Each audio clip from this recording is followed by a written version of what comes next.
Fervono i preparativi per la festa di San Calogero in programma dal prossimo 3 luglio. Alle ore 12 di domenica, al suono della campana dei Casesa, al ritmo incessante dei tamburi e alla tradizione zingarella della banda musicale, partirà la festa del popolo del santuario di San Calogero, una festa antica ricordata come il festino di Girgenti, che intende testimoniare la fede e la devozione degli agrigentini verso il Santo Nero arrivato dall'Asia. Proprio ieri sera si è svolto il primo importante incontro tra i portatori convocati dal responsabile della curia per i festeggiamenti, Don Gerlando Montana, dal direttivo dell'associazione dei portatori, una partecipazione massiccia, numerosa, rispettosa ed equilibrata di oltre 150 devoti portatori che hanno ricevuto le indicazioni e le regole da rispettare. Ricordiamoli, sono quelli di non salire sulla statua per baciare il santo, procedere al suono della campana fermandosi regolarmente in tutte le fermate. L'imperativo è questo: tutto si deve svolgere in armonia e con la consueta allegria di festa popolare, ma con profondo rispetto alle regole e alle indicazioni fornite dalle autorità sanitarie. La processione mattutina sarà accompagnata, un'importante novità, da alcuni sacerdoti, diaconi, naturalmente dalle forze dell'ordine che da sempre garantiscono sicurezza e legalità. E intanto ieri sera è stata approntata l'infiorata di San Calogero proprio davanti all'ingresso del santuario, iniziativa voluta dall'Associazione Devoti del Santo e curata fattivamente dall'Associazione Infiorata di Montallegro. Facciamo San Calogero, che sarà la festa di San Calogero, e l'assessore ci ha ordinato di fare questo tappeto. Ecco, come verrà la composizione? I ragazzi stanno lavorando, sono fiori freschi di qualsiasi colore che richiede il disegno originale, di fiori secchi, di verde, di pino, questo è tutto caffè, tutto che si può utilizzare per riuscire a fare un'infiorata. Voi siete stati presenti anche ad altre Sì, siamo reduci da Pietraligure e Liguria, abbiamo fatto il nostro per Corpus Domini.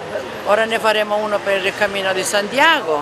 Insomma, quindi portate il nome di Montallegro. Montallegro in fiore. È una cosa, diciamo, abbastanza tipica vostra, che vi siete inventati, no? No, è stato il parroco che ha cominciato nella parrocchia con un breve tappetino, poi ci siamo ingranditi, ci siamo associati con l'associazione di Infiore Italia e facciamo parte. Ecco, quanto tempo ci vuole per realizzare queste cose? Dipende dal disegno. Dipende se c'è viso, occhi, se è un mandalà, se è semplice, dipende. In questo caso? 7-8 ore, 10 ore, chi lo sa. Ok. Con calma per riuscire il tappeto, facciamo con calma. Parliamo di questa iniziativa, una sorpresa di cui, diciamo, solo ora in questo momento ne stiamo venendo a conoscenza. Una bella iniziativa, ce ne parla.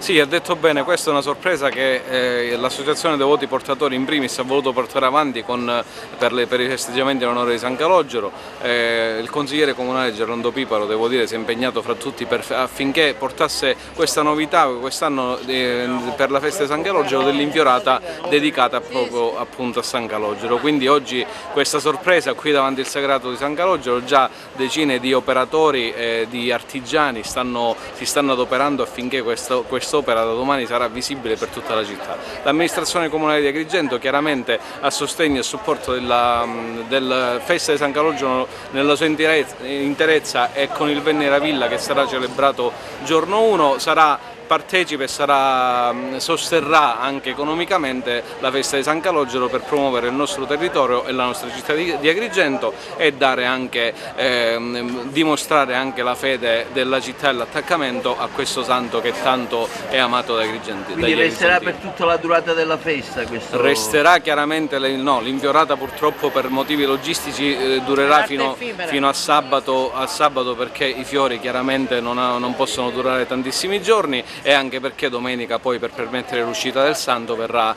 disinstallata sabato notte. Ecco, parliamo anche del mercato, delle varie iniziative brevemente? Sì, vabbè, durante le iniziative, durante la festa ci saranno anche le bancarelle, c'è questa novità dell'infiorata, ci sarà il Venera Villa, ci saranno i giochi pirotecnici, ci saranno i tamburinara, insomma una bella festa. Dopo 2 anni di stop quest'anno finalmente si riprende e si ritorna quasi alla normalità.